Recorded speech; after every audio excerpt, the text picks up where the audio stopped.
Rizvi. Assalamu alaikum. Alaikum assalam wa rahmatullah. Thank you so much for joining me. It's an absolute pleasure to have you here tonight. And we also have Brother Rauf Shokoya. Thank you so much for joining me. Assalamu alaikum. Alaikum salam wa rahmatullahi wa barakatuh.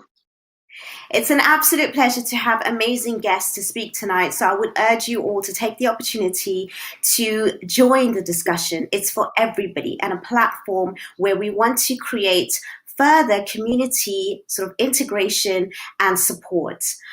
Today we are going to be discussing obviously about challenges, but particularly about confronting sectarism.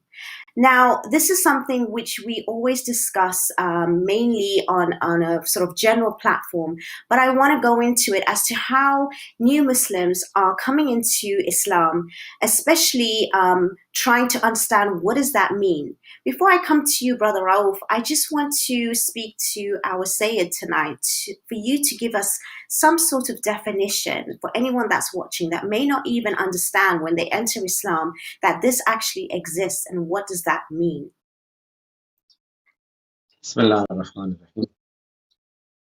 ar-Rahim. When we invite people to Islam and we say that it is in your nature to believe in a God, and we're all born Muslims, and you should come back to the fitrah of the nature.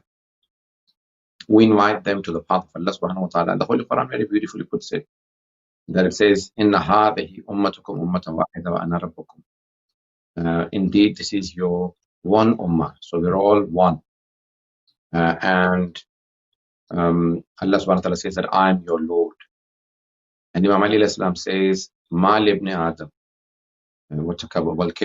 What is with children of Adam and arrogance or pride?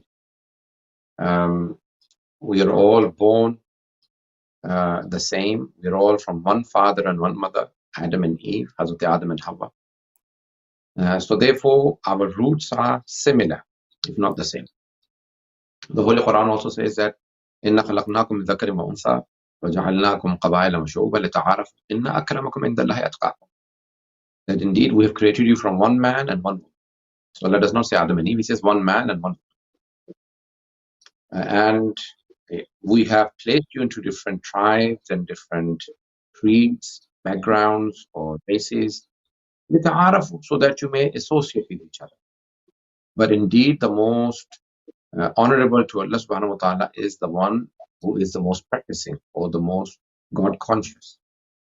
However, we do see that new Muslims and also people who are born Muslims may confront sectarianism. Now, sectarianism, when we say sectarianism, is basically unsuriya in Arabic. To say that or to believe that you are better than the others because of your background or looks or your color, race. And there are many reasons for it. The first being to be unsuri or sectarian was Satan. He said, Ana khairun minhu, I'm better than him, to Adam. But the best definition I've come across is from Imam Sajjad alayhi salam. Well, astaghfirullah, I don't want to say that this is the best definition because I think it is. But I have read so many things and, different things appeal to you. And this is what appealed to me the most. And it is a definition. Imam Sajjad alayhi salam says that sectarianism or racism is something that if you see in someone from you, you overlook it and say it is fine. But if someone else does it, then it is wrong. So if it is my child or my Shia brother or my Pakistani brother or anything which you say associate with yourself, and you say because it is mine, it is okay. But if someone else does it, then it is wrong. And that is prejudice or unsuriya or sectarianism. So it is important that we are not, the Holy Quran says, وَاعْتَصِمُوا بِحَبْلِ اللَّهِ جَمِيعًا وَلَا تَفَرَّقُوا. Hold on to the rope of Allah subhanahu wa ta'ala and do not divide yourself into sects. So the basis of religion are one God, the Holy Prophet ﷺ, Imama, Quran, Ahlebait, these are the foundations. And therefore, we must hold on to the love of all of these things and the love for the Ummah, one Ummah. And that is the key. These fingers are very weak as separate. I can accidentally break my fingers, but if they're together, then they're very strong. Therefore, we must not divide ourselves. We must hold on to the rope of Allah subhanahu wa ta'ala and stay united. Thank you so much for that introduction. It was absolutely beautifully defined and explained, and it actually even highlighted what I never even thought of before, the way you explained it. So that's so vital. Thank you so much, Syed. That was absolutely amazing. I just want to come over to you, Brother Rauf. How did you find when you first entered into Islam? Firstly, before we go into your journey later on, did you find that you knew about the different sort of sect or the different sort of Muslims that do exist? Or was it something that you kind of, after entering into being a Muslim, that was something that you actually confronted? Bismillah. It's a good question. I think, well, I know that for me, unlike many of the brothers and sisters who I have met over the years or who maybe came to the fold of Islam around about the same time as we do find, particularly if you find a revert who happens to be a follower of the Ahlebait alayhim salam, that the journey, of course, everyone's story is different, but the journey typically tends to be one of a discovery of Islam, and then you then you decide to take your shahada and you become a Muslim. And maybe the brothers and sisters who introduce you to Islam were of the Sunni persuasion. And then some of these brothers and sisters later on, through further research, decide that they want to be followers of or subscribe to the 12 Shia school of thought. In my particular case, I don't know if I can say fortunate, in that when I was first introduced to Islam, it was for a Sunni brother who, of course, till this day is a very good friend of mine. But through my research, I came to find out about the Shia. And prior to becoming a Muslim, I was able to, I hope, be unbiased, be objective in my research. And I tried my best to look at all of the pros and, not some stuff, all of the pros and cons, but at least have all of the arguments for each particular school laid out in front of me. I tried my best to be diligent in my research. I asked a lot of brothers and sisters, and I decided quite early on that the right path for me was to become a follower of the Ahlebait. I mean, you mentioned sectarianism, and I just want to mention one particular point with regards to that, and that was to do with my research at the time. I remember having the opportunity, alhamdulillah, to meet a lot of brothers and sisters who were already followers of the Ahlebait alayhim salam. And none of them pressurized me into becoming a Muslim, nor actually becoming a follower of the Ahlebait. They told me that you may hear a lot of negativity about us, the Shia. Pray to Allah subhanahu wa ta'ala to sincerely to guide you, but also don't necessarily, one of the bits of advice I remember quite clearly was that Shias told me that I should go to them to find out about their particular belief system and not necessarily others, and that I should also do the same with our Sunni brothers and sisters. Don't necessarily listen to Shias and listen to what they have to say about Sunnis. Go to Sunnis, ask them and find out. And I remember going to a very prominent Sunni mosque here in London many years ago. We're talking about maybe 25 years ago. And I went to go see the chief imam of that particular mosque. And contrary to the advice that these Shia young brothers and sisters were giving me, this Sunni alim was telling me that basically I didn't have the mental faculties to be able to defend myself against the whisperings and the temptations and the insincerity of the Shia. And he gave me lots of books on the, lots of books talking about the Shia being, God forbid, Kafirs and all the rest. And to be honest, even without necessarily going through the research of the arguments for one school versus another, just the akhlaq of the Shia brothers and sisters versus the Sunni alim and the way that they were both dealing with me was almost enough for me to make my decision. Of course, I did decide to research further. And so in a nutshell, to answer your question, sister, I came to the fold of Ahlul Bayt when I became a Muslim. So I was aware of the differences and made my choice. That's a very interesting perspective. Thank you so much for sharing that. Again, I just want to remind the viewers that we are here to assist all Muslims, regardless of their sect, background, and we're only opening up these topics not to create more division, but to actually create more sort of collaboration, because I've had people on the show that are from all sects, all backgrounds, and all different challenges, and we are not here to ever sort of put anyone down or put anyone up. We're just here to create literally integration, more understanding, because the more we understand each other, the more we can respect each other, even if we come from our own perspective. It's really important that we understand this. We're not here to actually, make anyone feel worse or good, because even if one person has the same sort of knowledge, their own journey will take them to the destination that is due for them, and we ourselves respect that. That's why we're opening up the platform for everybody. And I love the fact that we are doing this, and for everyone to actually learn about each other. And thank you, Brother Rauf. That was an amazing explanation, and it's really interesting to hear your take. Syed, do you feel that as much as you said that we shouldn't really divide ourselves and call ourselves in a particular way, but unfortunately, that's how people identify themselves. That's part of their identity. That's part of not just their upbringing, but and maybe more and more now, because I remember people saying years ago, even in places like Iraq, there was no such thing as people knowing the differences between Shia and Sunni. And then as, the political state changed, now it's becoming more of an issue.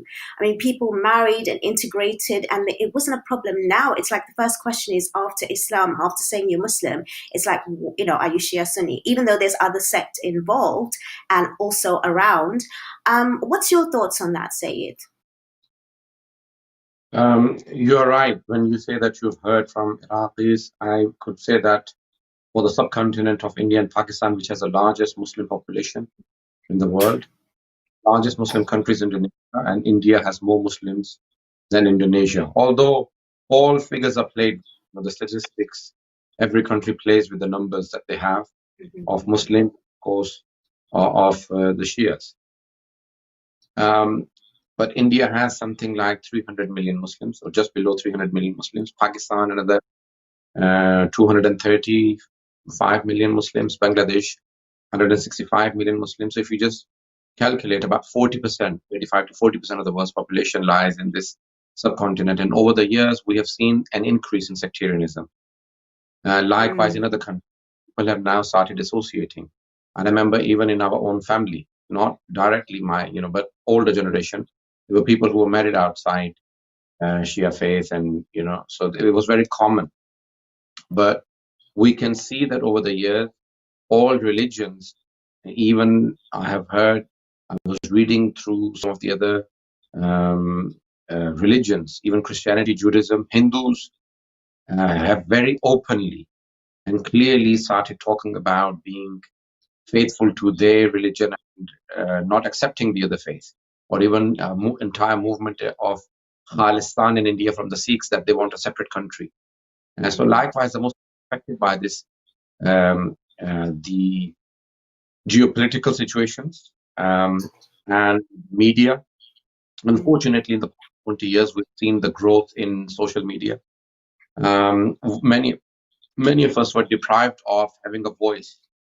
And now that we have a voice, unfortunately, we haven't been able to get across to the other, whatever that other may be, other sects and other religions, but we have only got voice for ourselves. So the Shias were oppressed, some were being killed, targeted. So we now have a voice through social media, but we only keep it within ourselves. We are not able to, we have not still learned how to use social media to actually deliver our voice to others. And we can see that, unfortunately, sectarianism is increasing, and the political agendas of international colonial powers, without being too political, without pointing any countries out, but the global colonial powers, their establishment has played a major role in financing Boko Haram, for example, or ISIS, and all sectarian groups that target Shias or any other group are sponsored. And you can see in many parts of Africa and Asia that colonial powers have used this tool, and we can see some big powers who have openly said that the best tool is not to go to war, but rather make the Shias and Sunnis fight each other. There are better figures if you read some of the Western blogs that there are 190 million Sunnis in the Middle East and 120 million Shias. And if we make them fight each other, then we will achieve better results rather than attacking these countries ourselves. And hence ISIS was created and other racist groups were created. So there is an increase. You are right, 100%. I agree with that. I've traveled across the globe in the past 20 years, over 30, 40, probably 50 countries.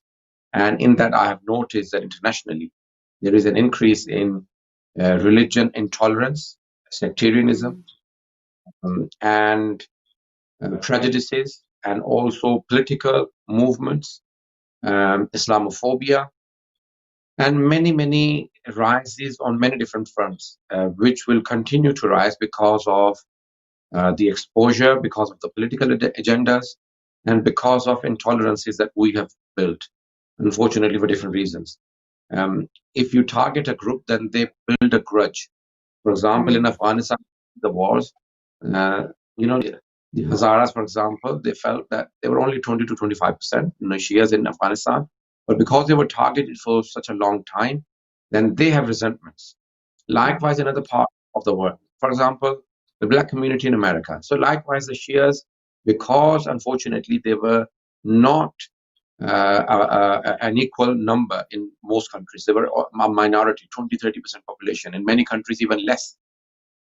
There are only 4 or 5 countries with a Shia majority, like Iran, Iraq, and a few others, very few others. But generally, because of a larger population of others, the Shias have been continuously deprived. So now they have started building their own populations, and they've become distant from others because they feel they be targeted, we may be killed. So it is not only happening from the others. Yes, alhamdulillah, we may not be violent or terrorists, but I think the Shias are now putting themselves behind as well, rather than mixing so much, because they feel that they are killed and targeted. So they stay close to each other, they bond with each other and do not mix with others, unfortunately. I don't want to lecture you on this, but no, I can listen all night, to be honest. It's absolutely interesting, and you blew me away with all those statistics as well. It's so impressive, mashallah. It's really an honor to have someone like yourself sitting today and speaking with us, just like Brother Rauf as well, with his experience. This is what we need, and we need to have these open, uncomfortable discussions that we need to not brush under the carpets, that we can actually only give more learning and education in order for us to develop ourselves and grow. Brother Rauf, now looking at it, like forget the political side of things. Of course, it's always top down, but what about the bottom up? When it comes to our actual communities, what you see around you, you've been Muslim for many years, and you also with your job, you've sat with many people, even in media, speaking to them and having that insight that most people don't have. And I know your knowledge is vast generally on your own, which is amazing. What's your thoughts on how our communities actually try to integrate whether or not it's in marriage with different sects or friendships. Because our Syed just mentioned, we are holding ourselves back. Do you see that actually still continuing, or do you see there's some sort of movement to maybe even, because, even as much as, the powers may be strong and it comes from the top, but I think if people at the bottom are actually making steps and moving forward to do these things. If they're not, then, that could be something considered. What's your experience around you? I think that, as Syed has mentioned, I think we, as is the case in all of these situations, we always kind of need to understand our past so that inshallah we can move forward in a progressive manner. When I first became a Muslim, and of course, because as a revert, and you don't have many black or Nigerian Shias in London, so you find yourself going to different centers: Iraqi, Iranian, Pakistani, Indian. And you, of course, you find that inshallah they're all welcoming. Of course, there may be some elements of racism, if it's fair to call it that. It's probably not even racism, but when you come into these, I remember, again, don't forget, we're talking about 25 years ago. I remember going into a lot of these mosques and people would look at me as an outsider, and I subsequently became aware of the fact that it probably wasn't racism. It was probably suspicion. It was probably curiosity. As Syed mentioned, many of our Shiite communities here in the UK have, for the most part, come from parts of the world where they've been oppressed.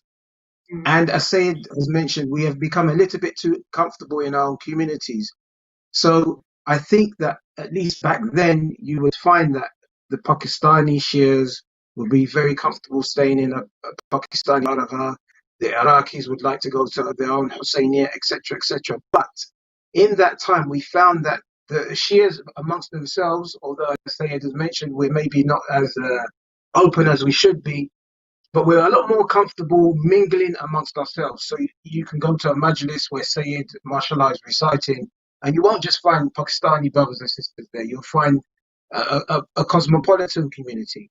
And I think that is a good lesson for us going forward, that we need to take it to the next level. So, for example, how do we bring our culture to the wider Muslim community, or even not necessarily bring our culture? We're always encouraged by our maraja to pray with our Sunni brothers.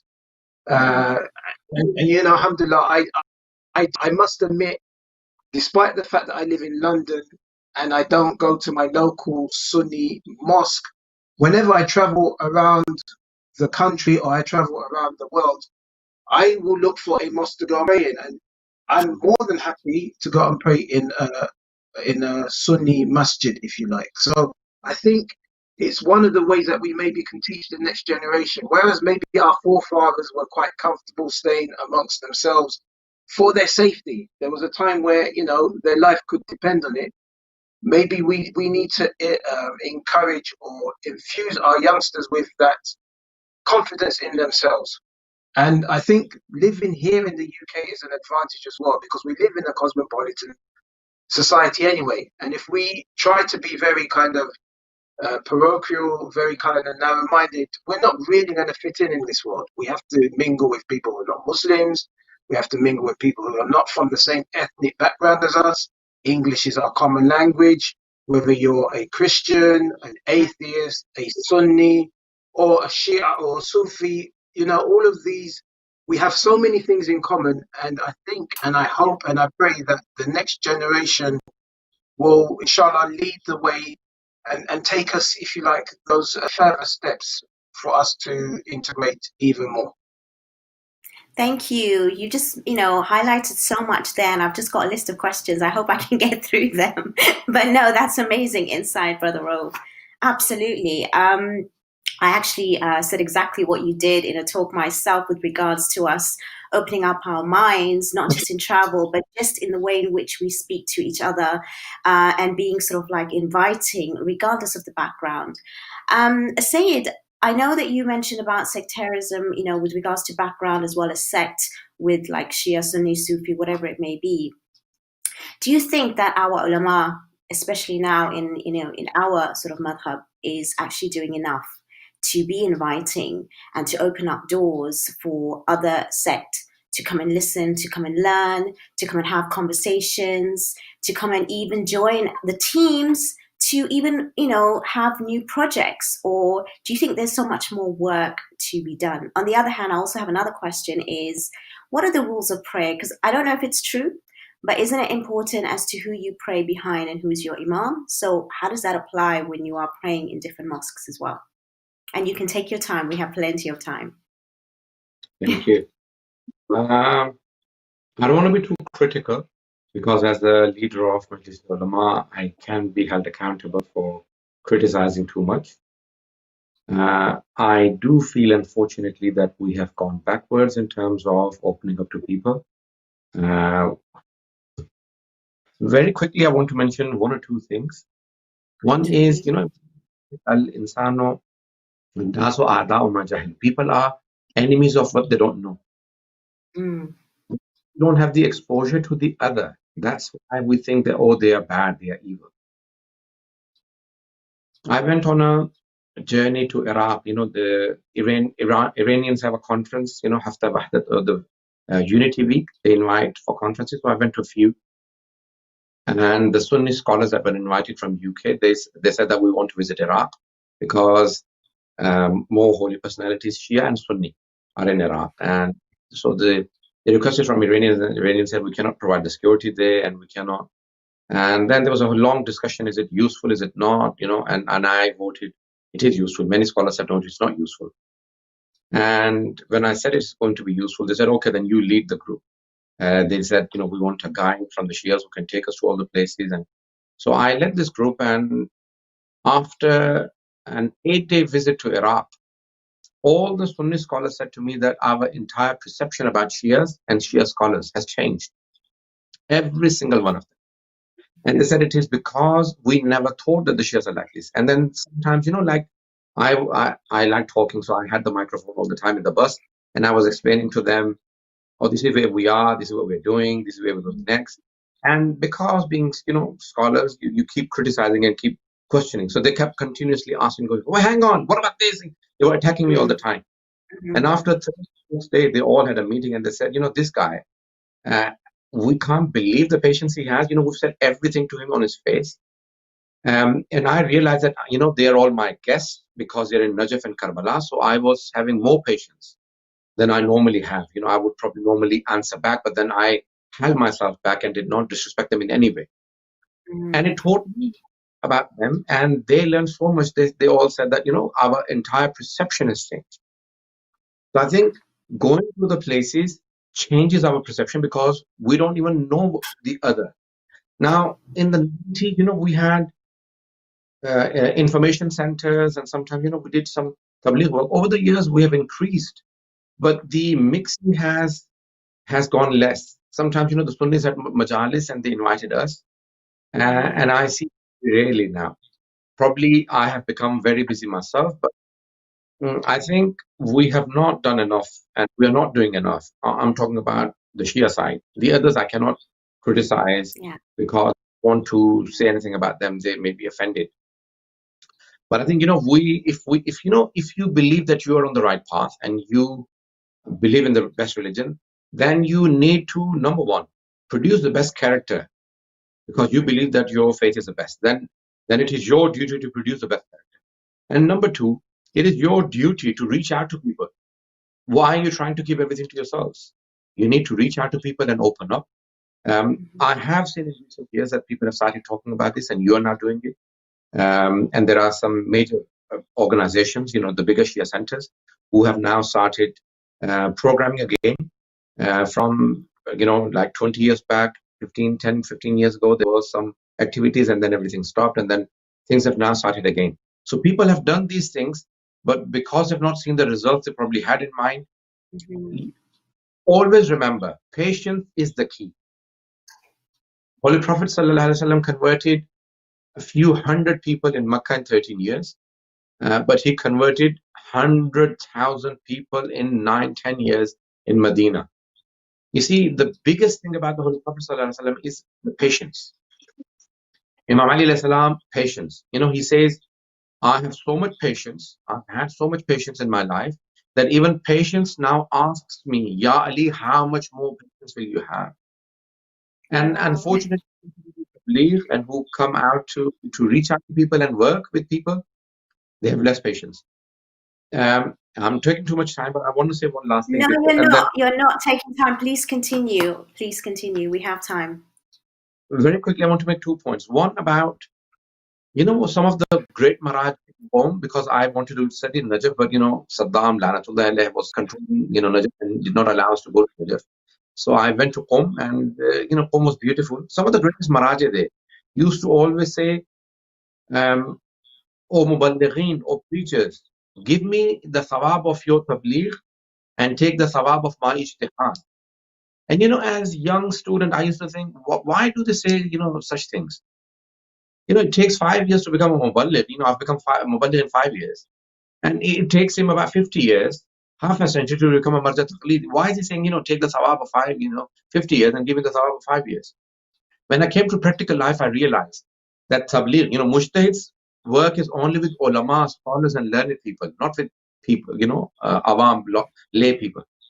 And a muballigh needs to have, you know, like they used to say a sentence, you need the chest of a prophet, a messenger, because Allah chose messengers to do tabligh. So you need to have a very wide, you know, like alam nashrah laka sadr, very wide chest, patience, sabr. Do not criticize people, don't fight with them, patience. And I think we lack patience. You know, within after 5-10 years of tabligh, we say, oh, I haven't had the results. I only converted 20 people, so it's not. So what? One person who finds truth is better than whatever the earth has. This is the hadith of the Holy Prophet ﷺ. So I think, you know, patience is the key. And once you start the tabligh, do not lose patience. 10, 15, 20, 30 years, and then it starts paying off. The last point that, you know, you asked a question about, we have conditions for even imams.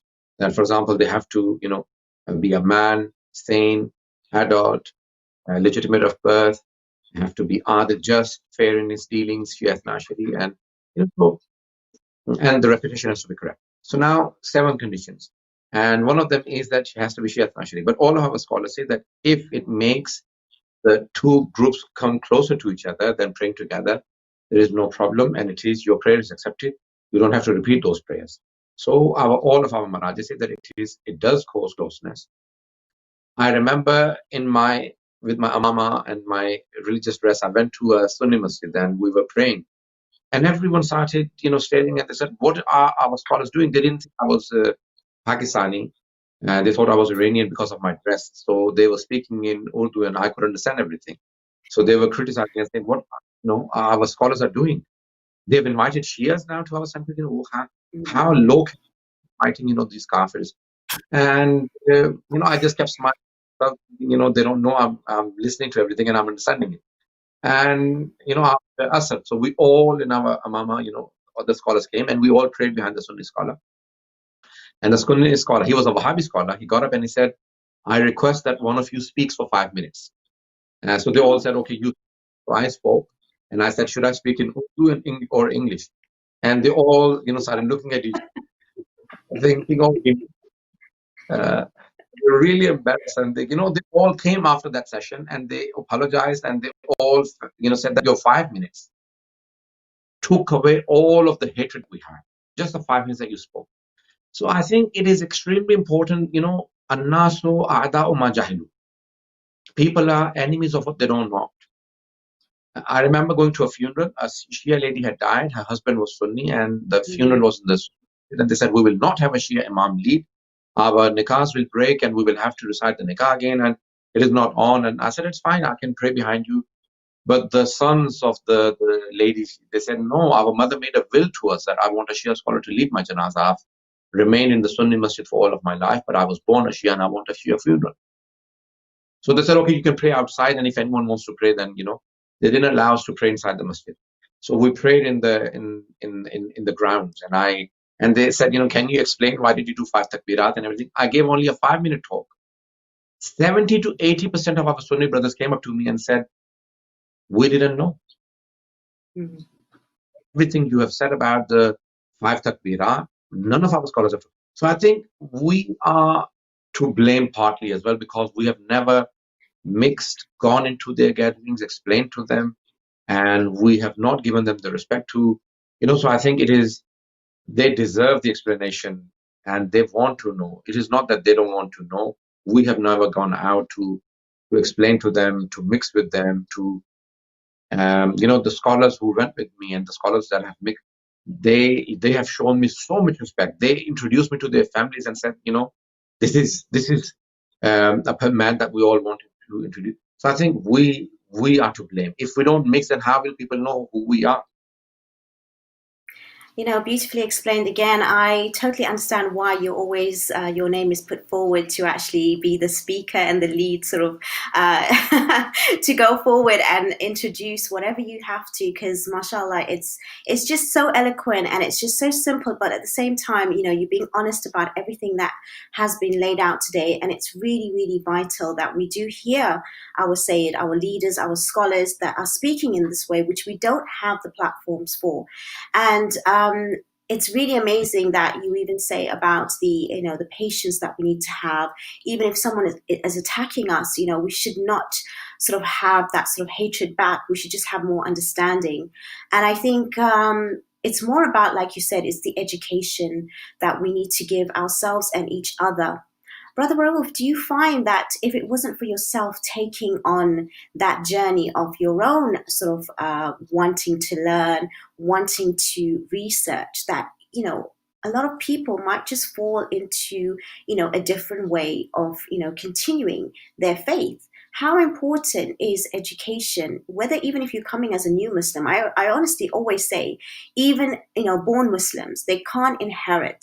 They really can't inherit their sort of faith. They have to still question and reaffirm what is being told to them. So it's not just for new Muslims.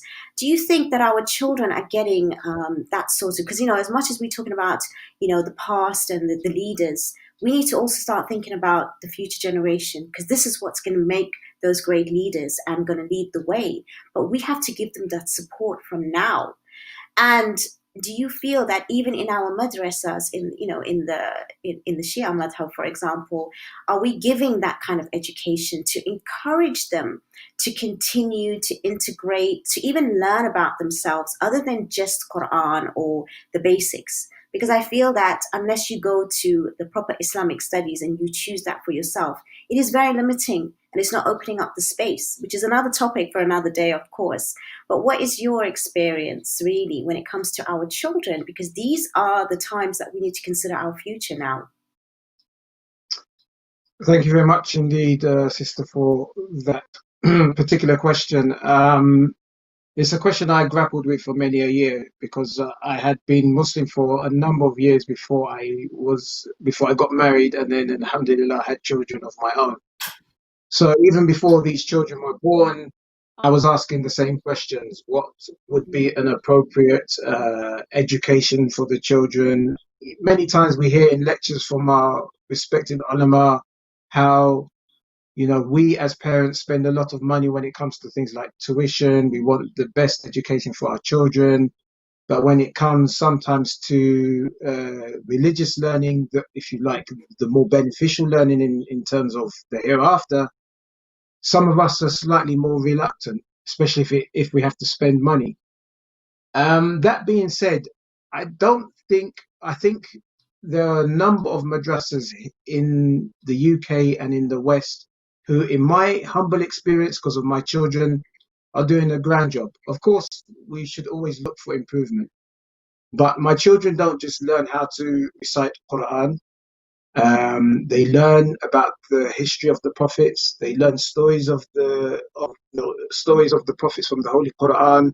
They learn about the life of the Ahlebait. They learn about the expectations upon them when it comes to akhlaq, their morality. They are also taught about understanding the society in which they live.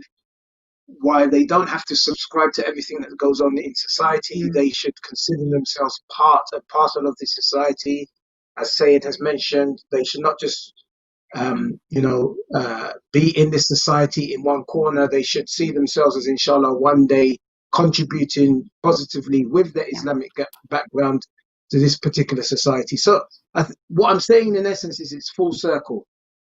I remember speaking to one of our respected ulama, and he was saying that sadly, even though, many of our children, alhamdulillah, go to madrasa, for every child that goes to madrasa, there are many more who don't, whose parents, for whatever reason, don't send their children to madrasa. So even if we had world-class syllabuses for our children and good teachers who are well-trained, all of these things we obviously need to improve on. It only goes so far if not all of our brothers and sisters, Sunni, Shia, whatever, are sending their children to madrasa. So there's a responsibility on us as parents. There's also responsibility on these institutions to, inshallah, continue to increase the scope of learning, so that it's not just about Quran, making it interesting for them as well. Alhamdulillah, and I've noticed with my own children that ever since lockdown was introduced, they complain about the fact that they don't get the opportunity to go to madrasa. They don't get the opportunity to interact with their other friends from in madrasa, apart from on Zoom. And of course, for a child of 12, 10 and 4, Zoom has its limitations. So we have work to do in all of these areas, no doubt. Definitely. Thank you for highlighting those points. And it's really good. I mean, I don't want to highlight just the negative. It is obviously out there that there are many good schools giving a very holistic learning to our faith. But again, as you said, it's not just on a Saturday or Sunday or after school. We need to also advise parents, as much as secular education is important, the Islamic education is not just for this life, but the hereafter. And that needs to be first and foremost. And to invest in that, not just in when you're taking them to these madrasas, but actually try and, perform some of those rituals that they are learning in the actual schools, the Arabic schools, in the home. I know that for a fact that it shouldn't be a separate thing. It should be a continuation, and our parents need to be strong on that, so that whatever is being taught in the actual madrasas, the Arabic schools, whatever it may be, it's going to continue in our household. And I think that's going to be something more powerful for our children today. We do have about 4 minutes left, and I just want to go to our Syed with some final words about how we may even, try to keep to our faith, but also continue with integration and have understanding. And what are some of the maybe steps that we can take forward from this discussion, this sort of talk today, so that we can actually have someone maybe change a mindset, give a tip that they can actually do something that they weren't doing before. Because I want people to really not just listen, but actually do something for themselves. And if each one of us takes that responsibility, that's what creates change, transformation, and then it creates that society that we actually require, not just by having the knowledge, but by using that knowledge in our practical life. A number of things I can very quickly count. Number one, in the Shia faith, we usually talk about usul-din and furu-din, and the principles of faith and the practices. So the example given in our traditional books is the roots of a tree are the faith or the principles, and branches are the practices. We always forget the fruit. The most important part of the tree is the fruit, and that is akhlaq, or the ethics. And all of the fruits on one tree should be described to children. In just one hadith of Imam Sadiq alayhi salam, he counts 75, 76 attributes that a woman should possess. We always just mention two things: truthfulness and trustworthiness. I think we need to count all of those and explain that akhlaq is one of the most important. So as Majlis Ulema, we have over 70 centers, but only 40 of those, 45 of those have madaris, and just 5,000 all over the country, while I believe we should have about 50,000. If all the children came, we should have over 50,000. Well, a lot of the children, because after 14, 15, they say, we have GCSEs, A-levels now, we don't want. That's the time when they need the education the most, but that's when we stop. So I think akhlaq, should be, we've integrated it into our syllabus, but I think it should be a part of our lives. Some of the things, we study, but we don't adapt.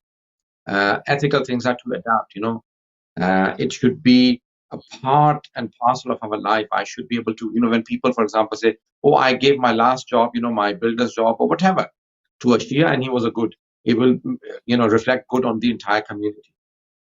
Number two, I think, joint classes. I remember attending where, human rights.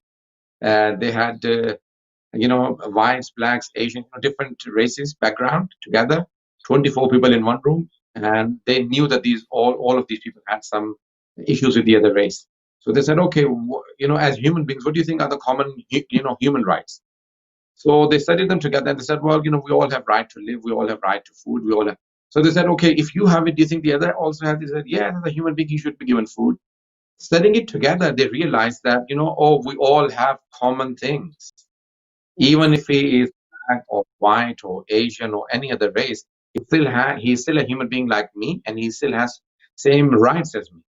So as Muslims, if we did a session to rid sectarianism, that okay, you think the others are Muslims or not? So what makes the Muslim? If we have a session together, all the different sects came together, the Sunnis, Wahhabis, Deobandis, and Barelvis, and Shias, and the Sufis. They said, okay, what makes a person a Muslim? Okay, believe in one God. Okay, so they all have it. Believe in the Holy Prophet. Okay, they all have it.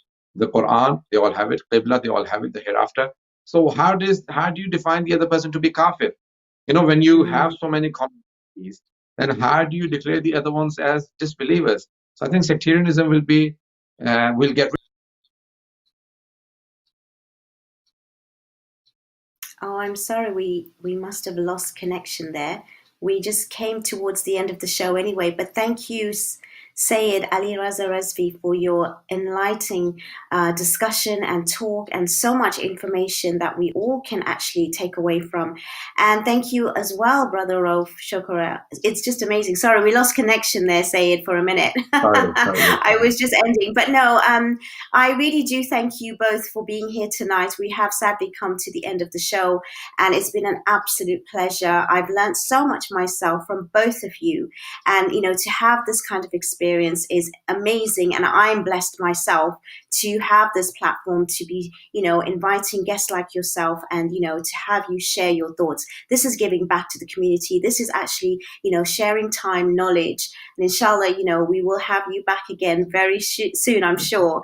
Assalamu alaikum. Thank you both for joining me, and thank you so much, dear viewers, for watching. It's been an absolute pleasure, and hopefully we will hear more from yourself as well, and we hope to invite new guests with new topics, and inshallah we